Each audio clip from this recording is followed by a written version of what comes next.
औरंगजेबाची कबर हटवण्यासाठी विश्व हिंदू परिषद आणि बजरंग दलासह हिंदुत्ववादी संघटना आक्रमक. राज्यभरात जिल्हाधिकारी कार्यालयांसमोर निदर्शनं.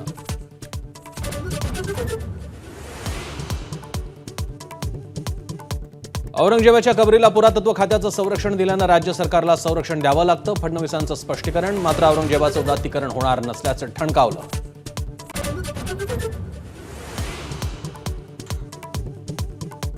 औरंगजेबाच्या कबरीवरून शिवसेनेतच मतभेद. औरंगजेबाचं थडगं असलं तरी चालेल, पण त्यावर खर्च करण्याची गरज नाही. प्रतापराव जाधवांचं मत. तर कबर नको ही पक्षाची भूमिका. नरेश म्हस्के यांचं स्पष्टीकरण.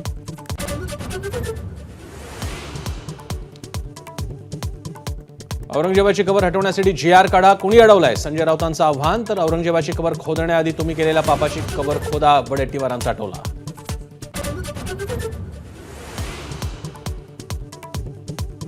काँग्रेस प्रदेशाध्यक्ष हर्षवर्धन सपकाळ मुख्यमंत्री फडणवीसांसोबत केलेल्या वक्तव्यावर ठाम. फडणवीस आणि औरंगजेब यांचा कारभार क्रूर असल्याचं पुन्हा वक्तव्य.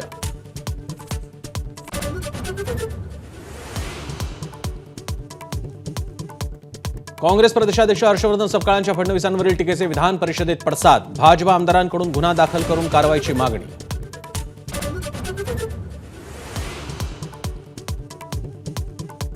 लाडकी बहीण योजनेत दुरुस्ती करणार, पण योजना बंद करणार नाही. अजित पवारांची विधानसभेत ग्वाही. नाव कमी झालेल्यांकडून पैसे परत घेणार नसल्याचंही केलं स्पष्ट.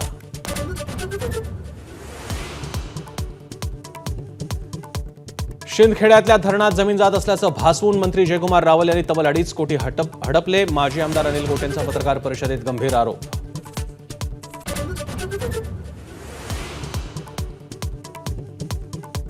सातारा सत्र न्यायालयातील लाचखोरीचा आरोप असलेल्या न्यायाधीशांना दिलासा नाही. अटकपूर्व जामीन देण्यास मुंबई हायकोर्टाचा नकार.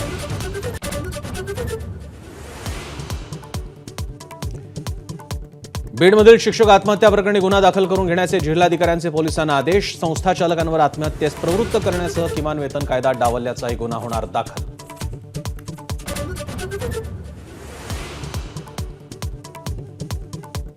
बीडच्या आष्टीतील ट्रक चालक विकास बनसोडे खून प्रकरणी भाऊसाहेब क्षीरसागरसह 10 जणांविरोधात गुन्हा. 6 जणांना अटक, 4 जण फरार.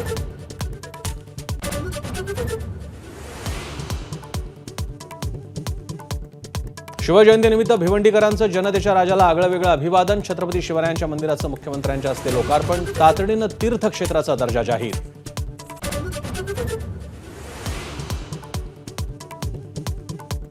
छत्रपती शिवाजी महाराज आंतरराष्ट्रीय विमानतळावर भारतीय कामगार सेनेच्या वतीनं शिवजयंती साजरी. पक्षप्रमुख उद्धव ठाकरे आणि आदित्य ठाकरेंचं आमदार खासदारांसह अभिवादन.